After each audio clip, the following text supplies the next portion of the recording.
Hey everybody, a Yank on the Footy here, and we are going to be talking about the D's and the Suns from Sunday afternoon. And I have to tell you, if you listen to episode 453, when we tipped round four, I initially tipped the D's to win this one.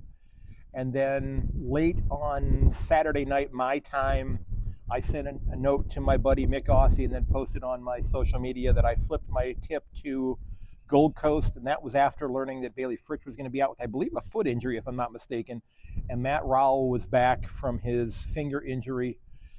So I tipped the Suns on this one, and that was a huge mistake on my part.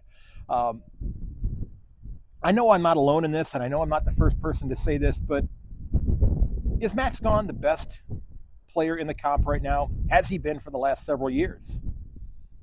And why can't Rux win the goddamn Brownlow once in a while? Or ever? I know it's a midfielder goal or midfielder award, but God, he's just outstanding. And since I've been watching this game for the last decade now, I've said in countless episodes that I thought that they had figured out how to clone him because there were multiple Max Gawns on the ground because he was everywhere. Just, tremendous. And I have to tip my cap to the Melbourne Demons. Again, this is a club that I tipped to finish 17th on the ladder, and they're now 3-1.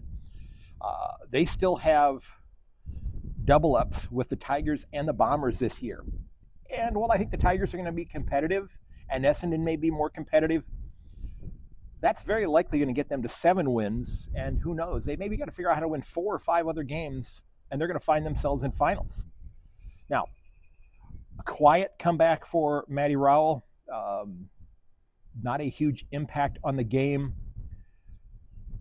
I'm not worried about the Suns. They're going to be fine. Okay? They took it on the chin. It was kind of sad to see only 24,000 people at the MCG for this game. And I understand the petrol issue that's going on right now, and it's become more expensive. But I know they were running free shuttles and that sort of thing to get people to and from the games while this is going on during this month. And we'll see if that crisis ends up being averted here soon. But I do have to tell you, D's, you've surprised me. I've been impressed. I don't always watch the post-game interviews and that sort of thing, but the Sarah Jones interview with Jake Melksham, I was very impressed with him. And I know he's the oldest player on their list. And I sent a note to a buddy of mine who's a D supporter, and I asked, I said, if Max Gawn was not the captain of this club, could you see Jake Melksham being the captain of this club? I could easily see that. Again, D's, you're impressing the hell out of me.